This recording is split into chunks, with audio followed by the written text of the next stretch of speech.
بسم الله الرحمن الرحيم الحمد لله رب العالمين والصلاة والسلام على سيد الأنبياء والمرسلين محمد وآله وصحبه أجمعين أما بعد فأعوذ بالله من الشيطان الرجيم بسم الله الرحمن الرحيم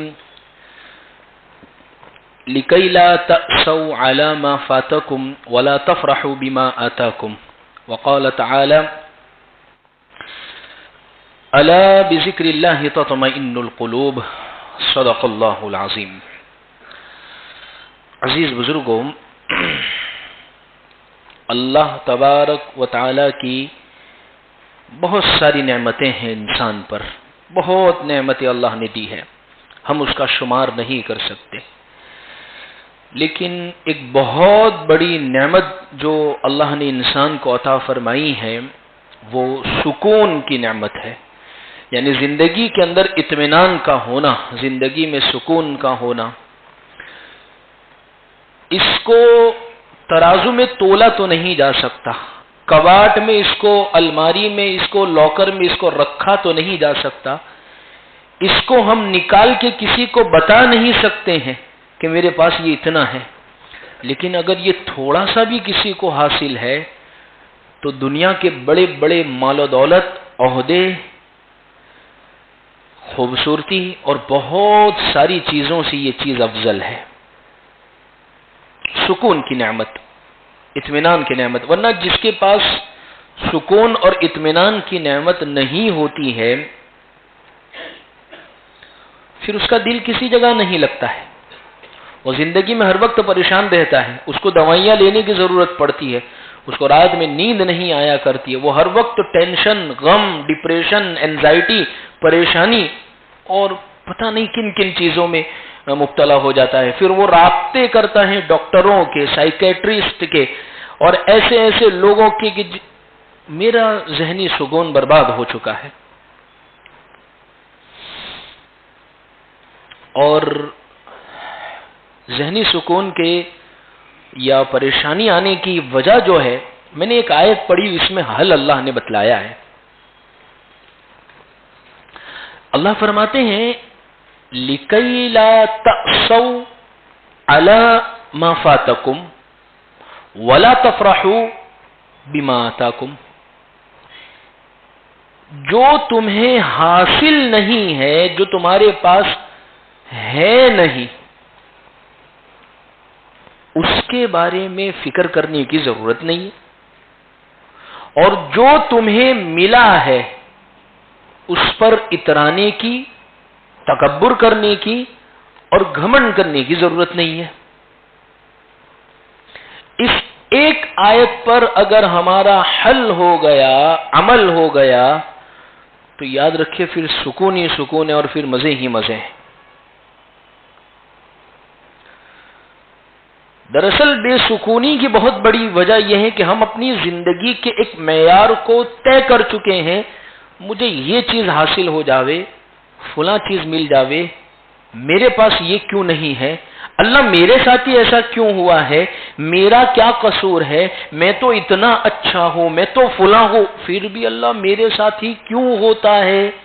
تو پھر یہ سوال تو سب سے پہلے حضرت آدم علیہ السلام کو ہونا تھا، موسیٰ علیہ السلام کو ہونا تھا، یوسف علیہ السلام کو ہونا تھا، صالح علیہ السلام کو ہونا تھا، حضور کو ہونا تھا کہ اللہ ہمارا قصور کیا ہے کہ جو ہم کئی سالوں تک بھٹک رہے ہیں بغیر بیوی کے، ہمیں اپنی ماں سے بچپن میں جدا کیا جا رہا ہے. موسیٰ علیہ السلام کرتے، ہمیں اپنے خاندان سے الگ کر دیا گیا، کئی سالوں تک ہم اپنے باپ، اپنے گھر والوں کی شکل نہیں دیکھ سکے. یوسف علیہ السلام کو پوچھنا تھا. پیارے آقا صلی اللہ علیہ وسلم اپنے چہیتے اور لاڈلے اور پیارے شہر مکہ المکرمہ چھوڑ کر آپ نے ہجرت فرمائی اور مکہ میں بھی شروع کے 13 سال تک پریشانیاں نے گھیرے رکھا. معلوم اس سے یہ بات ہوتی ہے عزیز بزرگوں، پریشانی کا آنا اس دنیا کا لازمی حصہ ہے. اس دنیا کا لازمی حصہ ہے پریشانی کا آنا. اس لیے ایک ضعیف سی روایت میں ایک بات ملتی ہے، حضرت آدم علیہ السلام کا اللہ نے جب پتلا بنایا جب حضرت آدم علیہ السلام کی مٹی کو جمع کیا اور پھر اس کو پتلا بنایا، ابھی اس میں جان نہیں ڈالی گئی، تو اللہ نے اس پر 40 دن تک بارش برسائی، 39 دن تک غم کی بارش ہوئی ہے، ایک دن صرف خوشی کی بارش ہوئی ہے۔ اللہ نے پہلے ہی دن پیغام دے دیا، اے ابن آدم، اے انسان کی اولاد، تیری زندگی میں خوشیاں کم ہوگی اور غم زیادہ ہوں گے۔ اس لیے دیکھیے، ہر صبح اٹھتے ہیں، بچہ بیمار ہے، کاروبار میں نقصان ہو گیا ہے، پیر میں درد کر رہا ہے، سر میں درد کر رہا ہے، فلاں تکلیف ہو گئی ہے، گھر میں تیل ختم ہو گیا ہے، اس چیز کو لانا ہے، ابھی تنخواہ نہیں ہے، اور بہت ساری ایسی چیزیں جو ہمارے ساتھ جڑی ہوئی ہے۔ اور خوشی کے دن انگلیوں پر گن سکتے ہیں، بچہ اچھے نمبرات سے کامیاب ہوا ہے، یا شادی کا دن ہے، یا کوئی اور موقع ہے۔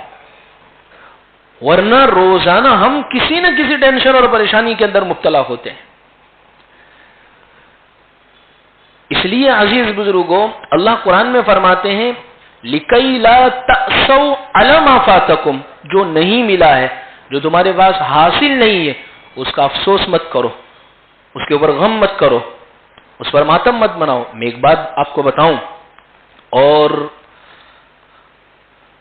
بہت وثوق کے ساتھ میں آپ سے یہ بات ذکر کرتا ہوں، حقیقی اعتبار سے۔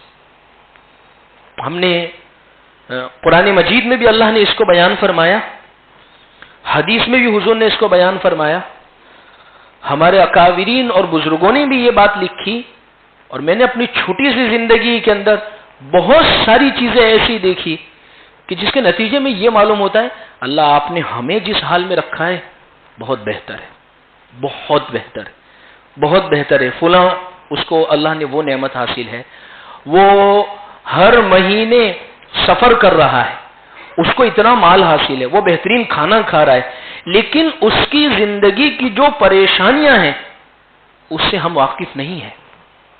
اس کی زندگی کے حالات جو ہے اگر وہ کھول کے رکھ دیے جاوے تو ہم کبھی بھی اس کے جیسا بننا نہیں چاہیں گے کہ اللہ بس وہ اس کے جیسا ہمیں بنا دیجئے۔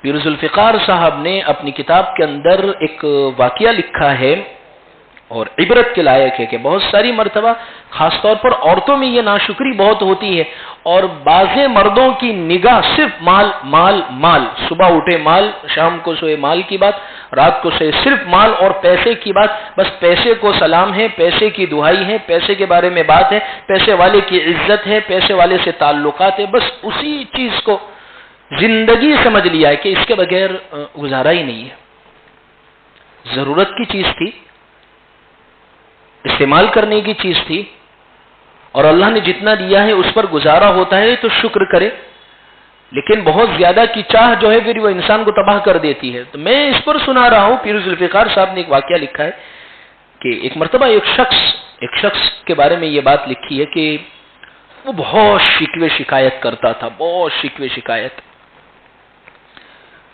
اللہ میں مجھے کیا ملا ہے، ہمیں تو کیا دیا گیا ہے، ہمارے پاس تو کیا حاصل ہے، ہماری زندگی تو کتنی تکلیف والی ہے، ہمیں کون سی نعمتوں سے آپ نے نوازا ہے، وہ فلاں ہمارے شہر میں رہتا ہے، اس کو دیکھو، اور فلاں دیکھو، یہ دیکھو، اس کو کیا کچھ نہیں ملا ہے۔ ایک دن اس شخص کی اس سے ملاقات ہوئی، اور اس شخص نے جس کے مطابق یہ چاہتا تھا کہ بس اتنا مل گیا نے، پھر اپنے ویل سیٹ، پھر زندگی میں کوئی تکلیف نہیں، بس پھر اس کے بعد تو لمبے ہو کے سونا ہے، کھانا ہے، پینا ہے، اور عیش موج کے ساتھ زندگی گزارنا ہے۔ اس شخص نے جب اپنے حالات زندگی کے کھولے ہیں، اس شخص نے اللہ کے سامنے توبہ کر لی کہ اللہ آپ نے جو روکی شوکی عطا فرمائی ہے، جو زندگی عطا فرمائی، اللہ ہم آپ سے راضی ہیں اس زندگی میں۔ دراصل اس شخص کو دنیا کی ہر نعمت حاصل تھی۔ بھئی دنیا کی نعمت کے اعتبار سے کیا ہونا چاہیے؟ دنیا میں جن چیزوں کو ہم ٹاپ پرائیورٹی دیتے ہیں، ہم یہ سمجھتے ہیں یہ ہے تو دنیا کی نعمت حاصل ہے۔ بھئی مال، اچھا گھر، اچھا کاروبار، بچے ہو، خوبصورت ہو، ہنستا کھیلتا گھرانہ ہو، بس یہی یہ مل گئی، اس کا مطلب یہ ہے کہ وہ شخص جو بننا چاہتا تھا اس نے پوچھا کہ آپ کو تو کیا کمی ہے، میری زندگی تو کیسی ہے، اور بالکل نہ زندگی کے اندر کوئی انجوائمنٹ ہی نہیں ہے، کوئی لائف کے اندر کوئی چیز ہی نہیں ہے، آپ کو ساری چیزیں حاصل ہے. اس شخص نے اپنے حالات بیان کیا، حالات میں اس نے یہ بات لکھی. پیر صاحب نے یہ واقعہ لکھا ہے کتاب میں. اس شخص نے یہ کہا کہ بھائی کبھی بھی میرے جیسے بننے کی تمنا مت کرنا، اس لیے کہ شاید آپ جو ذہنی سکون والی جو زندگی گزار رہے وہ مجھے حاصل نہیں ہے. میں تو روزانہ مر رہا ہوں اپنی زندگی میں. خودکشی حرام ہے ورنہ تو میں کب کا کر چکا ہوتا، کیونکہ جس ڈپریشن، انزائٹی، جو تکلیف سے میں گزر رہا ہوں دنیا کا کوئی انسان نہیں گزر سکتا ہے. پھر اس نے بیان کیا کہ جب جوانی کا عالم تھا میرا نکاح ہوا، نکاح کے بعد میری بیوی کی حالت یعنی طبیعت خراب ہونا شروع ہو گئی. آخری وقت اس کا آ گیا، وہ مجھ سے کہہ رہی ہے کہ میں تو مر جاؤں گی اور اس کے بعد آپ دوسرا نکاح کر لیں گے. لیکن میں اس کی محبت میں اتنا گرفتار تھا کہ میں نے اس سے یہ کہا کہ میں کبھی بھی دوسرا نکاح نہیں کروں گا، میں اپنی پوری لائف بس آپ کی یاد میں گزار لوں گا. کہا سب کہتے ہیں لیکن جب چلے جاتے ہیں تو کر ہی لیتے ہیں. تو وہ شخص کہنے لگا اگر آپ نہیں مانتی تو میں آپ ہی کے سامنے ایسی دوائیں کھا لیتا ہوں جس کی وجہ سے انسان کی مردانہ صلاحیت ختم ہو جاتی ہے. اور اس نے وہ کر لیا. اب اللہ کی شان دیکھیں کہ اس کی بیوی کی حالت سنبھلنا، طبیعت ٹھیک ہونا وہ شروع ہو گئی اور وہ بالکل تندرست ہو گئی. اب بیوی کا تقاضا، اب یہ شخص اپنی صلاحیت ختم کر چکے ہیں. اس شخص کا بیان ہے میری بیوی اس کے نتیجے کے اندر روزانہ اپنا منہ کالا کرتی اور اس کے نتیجے کے اندر میں کچھ کہہ بھی نہیں سکتا کیونکہ میں اپنی صلاحیت ختم کر چکا تھا، نہ اس کو چھوڑ سکتا ہوں کیونکہ محبت اس سے اتنی زیادہ.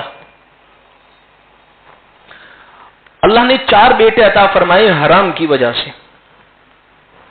روزانہ میں ان کو دیکھتا ہوں اور میرا جو جسم ہے کاٹو تو خون نہ نکلے، میری ایسی حالت ہو جاتی ہے. یعنی وہ شخص جس کے سامنے جب یہ حالات آئے تو وہ کہنے لگا اللہ آپ نے تھوڑی دی ہے لیکن زندگی میں خوشیاں، سکون اور ذہنی اعتبار سے اللہ آپ نے بہت اطمینان ہمیں نصیب فرمایا ہے. عزیز بزرگوں، اللہ نے ہمیں جس حال میں رکھا ہے اس حال میں ہمیں راضی ہونا چاہیے. اللہ نے قرآن میں 25ویں پارے میں فرمایا کہ اگر اللہ چاہتے تو سب کے گھروں کو سونے کا بنا دیتے. گھر سونے کے نہیں، سیڑھیاں جن پر چڑھتے ہیں، چھتیں جو ہوئے وہ بھی اللہ سونے کی بنا دیتے ہیں. لیکن اللہ نے ہر ایک کو ایک معیار کے مطابق رکھا ہے.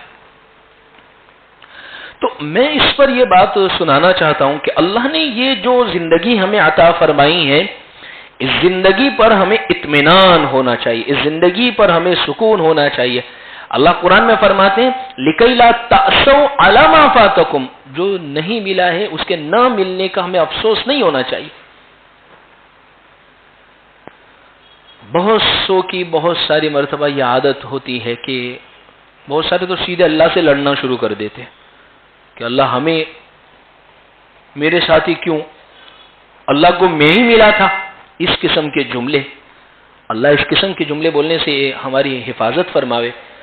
ورنہ روایتوں کے اندر ایسا واقعہ بھی ملتا ہے. یہ کیا ضروری ہے کہ اگر اللہ خوشحالی عطا فرما دے اور دنیاوی اعتبار سے نعمت عطا فرما دے، پہلے جتنی عبادتیں اور اللہ کی فرما برداری ہوتی تھی شاید وہ پھر توفیق اللہ چھین لے. وہ توفیق اور وہ عبادت، وہ اطمینان، وہ سکون زندگیوں میں سے ختم ہو جاوے. اسی لیے لِكَيْ لَا تَأْسَوْا عَلَى مَا فَاتَكُمْ، جو نہیں ملا ہے اس کے اوپر فکر کرنے کی ضرورت نہیں ہے. ہمیں دیکھیے علم میں اور عبادت میں، حدیث میں بھی یہ بات ملتی ہے، علم میں اور عبادت میں اپنے سے چھوٹے لوگوں کو دیکھنا چاہیے، کمتر کو دیکھنا چاہیے. مثال کے طور پر بھئی اس کو علم کے اعتبار سے نماز کے مسائل بھی آتے ہیں اور حج عمرہ کے مسائل، زکوٰۃ کے مسائل بھی اس کو آتے ہیں اور مجھے صرف نماز کے مسائل آتے ہیں. نہیں، میں اب عبادت کے دوسرے مسائل بھی سیکھوں گا. میں کیوں اس سے پیچھے رہ گیا علم میں؟ عمل میں وہ 5 ٹائم کی نماز پڑھتا ہے، اوابین پڑھتا ہے، چاشت پڑھتا ہے، اشراق پڑھتا ہے، تہجد پڑھتا ہے، یہ سب وہ کرتا ہے. میں اس کے ساتھ میں صلاۃ التوبہ بھی پڑھوں گا روزانہ. صلاۃ الشکر بھی پڑھوں گا روزانہ، یہ 3 تسبیحات کی پابندی بھی کروں گا، رات کو سوتے وقت روزانہ تبارک سورہ واقعہ پڑھوں گا، عمل کے اندر آگے بڑھنے کی کوشش کرے. اور صحابہ کی زندگی میں یہی بات ملتی ہے. اب صحابہ کو کبھی نہیں دیکھیں گے کہ وہ مال میں مقابلہ کرتے تھے، کبھی بھی نہیں دیکھیں گے کہ وہ دنیا کے معیار کے اندر مقابلہ کرتے تھے، وہ کبھی بھی نہیں ہوتا تھا، بلکہ جو ہوتا تھا وہ لا کے ڈال دیتے تھے حضور کے قدموں میں. ان کے مقابلے ہوتے تھے اس کے اوپر عبادت میں کون ایک دوسرے سے آگے بڑھ جائے. نہیں ملتا ہے مشہور سا واقعہ کتابوں میں، اللہ کے نبی صلی اللہ علیہ وسلم نے غریب صحابہ کو ایک تسبیح بتائی. دراصل اس وجہ سے کہ مالدار صحابہ جو تھے وہ زکوٰۃ بھی دے دیتے تھے، صدقات بھی ادا کر دیتے تھے. تو حضور کے پاس آ کر غریب صحابہ نے کہا حضور ان کے پاس مال ہے تو یہ صدقہ دے دیتے ہیں، یہ زکوٰۃ نکال لیتے. اب یہ مال والی عبادت ہم سے نہیں ہو پاتی ہے تو ہم کیا کریں؟ اللہ کے نبی ہمیں بھی کچھ بتائیے، کیونکہ ہمیں مال حاصل نہیں ہے. یعنی عبادت کے کمپٹیشن کا لیول یہ ہوتا تھا صحابہ کا. تو وہ اللہ کے نبی صلی اللہ علیہ وسلم نے ان کو تسبیحات کی پابندی بتائے. اچھا، اس پر وہ مالدار صحابہ کو جب یہ معلوم ہوا تو انہوں نے یہ نہیں کہا کہ اپنے تو کرتے ہیں نا مال والی عبادت، تو اس کی وجہ سے حضور نے ان کو دی ہے تو اپنے کو ضرورت نہیں ہے یہ تسبیحات پڑھنے کی. ان کو جیسے پتا چلا وہ تسبیح بھی پڑھنا انہوں نے شروع کر دی. پھر ان کو صحابہ کو پتا چلا تو اللہ کے نبی نے فرمایا یہ تو اللہ کا فضل ہے، جو جتنا کرے گا، جتنی عبادت کرے گا، وہ اپنے معیار کو اور اپنی نیکیوں کو آگے بڑھائے گا. تو یہ اس پر کمپٹیشن اور اس پر یہ معیار ہوا کرتا تھا. مالی اعتبار سے کبھی بھی ان کا آپس میں، تو اگر اللہ تبارک و تعالی نے کمپٹیشن اگر کرنا ہے تو علم میں کیجئے، عبادت کے اندر کیجئے، نہ کہ مال کے اندر. ورنہ ہوگا یہ اگر مال کے اعتبار سے کمپٹیشن میں آئیں گے تو اللہ کے ناشکرے بن کے رہ جائیں گے. جتنا ملے گا نہ اس پر صبر ہوگا، نہ اس پر شکر ہوگا، نہ اس پر اطمینان ہوگا، نہ اس پر یہ ہوگا کہ بس اللہ نے بہت آپ نے عطا فرمائے، نہ زبانی شکر ہوگا.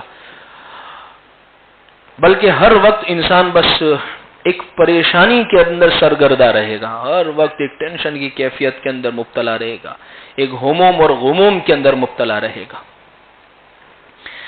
تو اس لیے عزیز بزرگوں، بہت سارے لوگ، میں نے اس پر بات شروع کی تھی بتلانے کا، دراصل مقصد یہ تھا کہ ہم دراصل اپنی ذہن کو اور اطمینان کو سکون کے ساتھ رکھنے کی کوشش کریں، ذہنی طور پر سکون میں مبتلا رہے.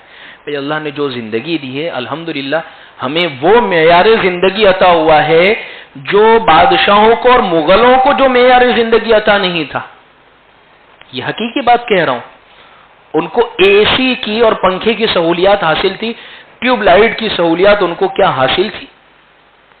یعنی آج مغلوں کے دور کے بادشاہوں کو اٹھا کر یہ بتایا جاوے بھائی اے سی نام کی بھی کوئی چیز ہوتی ہے، پنکھے نام کی بھی کوئی چیز ہوتی ہے. اندھیرا اگر ہو جاوے تو ٹیوب لائٹ لگا کر اس میں اجالا کر دیا جاتا ہے. ان کو معلوم ہے، وہ اکبر بادشاہ کا واقعہ نہیں لکھا، وہ دیا چراغ بجھ گیا اس کے اوپر تو وہ کتنا پریشان ہو گیا.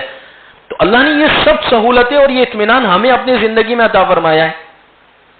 اس لیے اللہ کے نبی صلی اللہ علیہ وسلم نے فرمایا کہ اللہ نے بقدر ضرورت روزی عطا فرمائی، بقدر ضرورت مکان عطا فرمایا، اور بندے کو اس پر قناعت عطا فرما دی. یعنی کہ اللہ جو دیا ہے اس پر گزارا ہو جاتا ہے تو وہ سب سے بڑا سکون اور اطمینان والا بندہ ہے. اس دنیا کے اندر سب سے خوشحال وہ بندہ ہے. ورنہ قناعت اور صبر پھر انسان کو زندگی میں نصیب ہوگا ہی نہیں، چاہے کتنا ہی کچھ اس کو حاصل ہو جائے. پھر اس کے نتیجے کے اندر وہ ڈپریشن کے اندر، غم کے اندر مبتلا ہوگا، پریشانی کے اندر پھر وہ مبتلا ہوگا. اس لیے عزیز بزرگوں، اللہ تبارک و تعالی نے ہمیں یہ جو اطمینان والی زندگی عطا فرمائی ہے، اور سب سے بڑی بات اگر ہم اپنی زندگی میں یہ چاہتے ہیں کہ اللہ نے جو دیا ہے اس پر صبر شکر ہو اور ہم غم کی کیفیت سے باہر نکلے، تو ہمیں ایک عقیدہ مضبوطی کے ساتھ اپنے ذہن میں بٹھانا پڑے گا، جو ہم بچپن میں ہی مکتب میں 5 سال 6 سال میں بچوں کو سکھانے کی کوشش کرتے. اور وہ عقیدہ یہ ہے وَالْقَدْرِ خَيْرِهِ وَالشَّرِّهِ مِنَ اللَّهِ تَعَالَى، کہ رضا بالقضاء، کہ اللہ نے جو تقدیر میں لکھ دیا ہے، رفعت الاقلام وجفت الصحف، اللہ نے جو بات لکھ دی ہے تقدیر میں وہ ہو کر رہے گی. اس لیے اللہ کے نبی صلی اللہ علیہ وسلم نے اپنی پیٹھ کے پیچھے یعنی سواری کے اوپر ایک صحابی کو بٹھایا اور پھر حضور نے فرمایا کہ رفعت الاقلام وجفت الصحف، قلم نے جو کچھ لکھنا تھا وہ لکھ دیا ہے اور صحیفے لکھ کر خشک ہو گئے، سب چیزیں لکھی جا چکی ہے. اللہ نے تیرے متعلق یہ بھی لکھ دیا ہے کہ تمام دنیا مل کر اگر نقصان پہنچانا چاہے تو کوئی بھی نقصان نہیں پہنچا سکتی اگر اللہ نے تیرے متعلق خیر کا فیصلہ فرمایا، اور اگر تمام دنیا مل کر فائدہ پہنچانا چاہے اور اللہ کی طرف سے نہیں ہے تو پھر یہ ہرگز نہیں ہو سکتا ہے. تو یہ عقیدہ مضبوطی کے ساتھ ذہن میں رکھنا کہ اللہ نے جو ہماری قسمت میں، جو ہماری تقدیر کے اندر لکھ رکھا ہے تو اس کے مطابق ہم زندگی کو گزاریں گے، اس کے اوپر راضی ہو جائیں گے کہ اللہ ہم راضی ہیں آپ نے جو عطا فرمایا.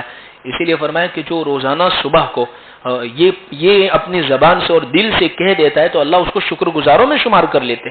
جیسے کہ میں اللہ آپ کے رب ہونے پر راضی ہوں، اللہ کے نبی یعنی محمد الرسول اللہ صلی اللہ علیہ وسلم کے نبی ہونے پر راضی ہوں، ہمیں جو دین اسلام دیا گیا ہے اس کے مسلمان ہونے پر میں راضی ہوں، اور اللہ آپ نے جو نعمت دی ہے ان نعمتوں کے اوپر راضی ہوں. اللہ اس بندے کو شکر گزار بندوں میں شمار کریں گے.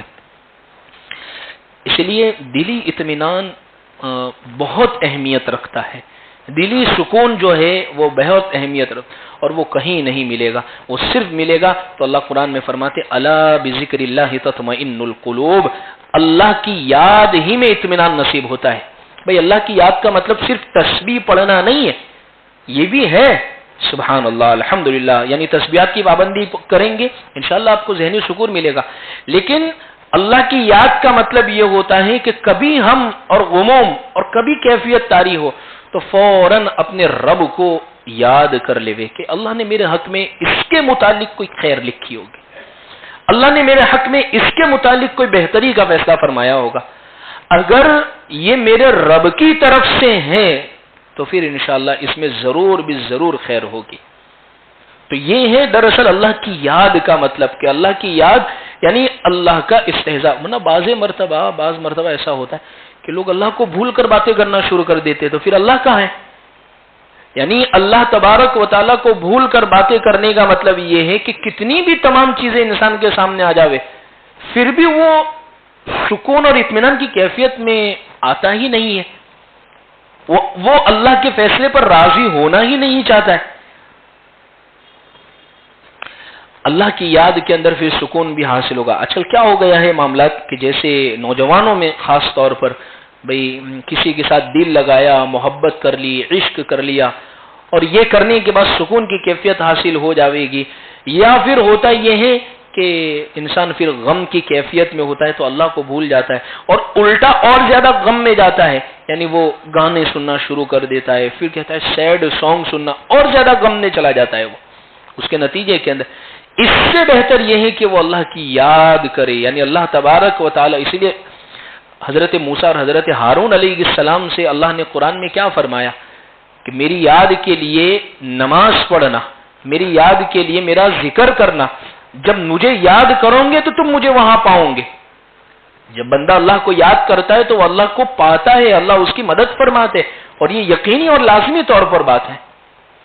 تو اس لیے عزیز بزرگوں، اللہ تبارک و تعالیٰ نے یہ جو زندگی عطا فرمائی ہے، خوش رہیں، بشرا ولا تنفرا، یسرا ولا تعسرا، کہ خود بھی خوش رہیں، لوگوں میں بھی خوشیاں تقسیم کریں، اور خود بھی نفرتوں سے پاک رہے، اور لوگوں کے درمیان میں بھی نفرتیں بانٹنے سے اپنے آپ کو محفوظ رکھے. اگر اس قسم کی زندگی ہم گزاریں گے، اصل میں ہمارا معاملہ یہ ہے کہ نعمتوں پر نظر ہماری بہت کم ہوتی ہے. ہماری نظر وہی جاتی ہے جو عیب والی ہوتی ہے، نقص والی ہوتی ہے، ناشکری والی چیزیں ہوتی ہیں، اسی پر نظر جاتی ہے. ورنہ نعمتوں کا حال کیا ہے؟ جسے میں اکثر کہتا ہوں کہ اگر نعمتیں ہمیں یاد نہیں آتی ہے تو کبھی قبرستان کا چکر لگا لے، کبھی بڑے بڑے جو ہسپتال ہے، سول کے الگ الگ وارڈز جو بنے ہوئے ان کا ایک چکر لگا لے، یا کبھی کبھی سابرمتی جیل کی ملاقات لے لیا کرے، تو پھر پتا چلے گا کہ کتنی نعمتیں اللہ نے ہمیں وہ دی ہے. ہمارے تو ذہن میں بھی نہیں ہے کہ اللہ یہ بھی نعمت ہے. حقیقی بات کر رہا ہوں. ہم یہ سمجھتے ہیں آنکھ نعمت ہے، کان نعمت ہے، سانس نعمت ہے اور تندرستی نعمت ہے. چلو یہ سب نعمتیں تو پتا ہے. کچھ نعمتیں وہ ہیں ذرا آگے پیچھے ہوئی پھر پتا چلتا ہے کہ یہ بھی نعمت تھی. ہم نے تو کبھی اس نعمت کا شکر تک ادا نہیں کیا اللہ کی. ہم نے تو کبھی اس نعمت کے متعلق اللہ کی تعریف تک نہیں کی. اس نعمت کے متعلق نہ صلاۃ و شکر ادا کی. تو اللہ نے جو دی ہے ان نعمتوں کا تذکرہ کرنا. اور دیکھیے جتنا جس چیز کے متعلق ہم بات کرتے ہیں اس کی اہمیت ہمارے دلوں کے اندر اتنی زیادہ بیٹھتی ہے. جس چیز کے متعلق بھی آپ بات کریں، جیسے اولاد کے متعلق، کپڑوں کے متعلق، آج کل دیکھیے شادیاں چل رہی ہے تو اب کپڑوں کے متعلق گفتگو تو کتنی اہمیت کپڑوں کی بیٹھ گئی. مال کے متعلق بات تو کتنی اہمیت اس کے تعلق سے بیٹھ گئی. ایسے ہی اللہ کی نعمت، اللہ کی یاد، اللہ کا ذکر، اللہ کی بڑائی، اس کے تذکرے اگر گھر میں ہوں گے تو پھر اللہ کا دھیان، اللہ کی توجہ، اللہ کا استحضار، اللہ کا بڑا ہونا، اللہ کے فیصلوں پر راضی ہونا، پھر یہ دلوں کے اندر بیٹھے گا. تو اس لیے ہم اللہ سے دعا کرتے ہیں کہ اللہ تبارک و تعالی آپ نے جو دیا ہے اس پر شکر گزاری کے ساتھ، نعمتوں کے اطمینان کے ساتھ سکون اور اطمینان والی زندگی گزاریں گے. جو نہیں ملا ہے اس پر کبھی بھی افسوس نہیں، کیونکہ وہ قسمت میں تھا ہی نہیں. جو نہیں ملا ہے ہو سکتا ہے کہ اگر وہ ملتا تو اس میں امتحان ہوتا. نہیں ملا ہے اللہ کی طرف سے خیر ہوگی اس کے اندر. تو اسی کو فرمایا لِكَيْ لَا تَأْسَوْا عَلَىٰ مَا فَاتَكُمْ وَلَا تَفْرَحُوا بِمَا آتَاكُمْ. جو اللہ آپ نے نہیں دیا اس پر افسوس اور غم نہیں ہے، جو ملا ہے اس کے اوپر اترانا، تکبر کرنا اور ناشکری کرنا یہ ہم سے نہیں ہوگا. اللہ سے ہم دعا کرتے ہیں اللہ ہمیں ان باتوں پر عمل کی توفیق عطا فرمائے. وآخر دعوانا ان الحمد للہ رب العالمین.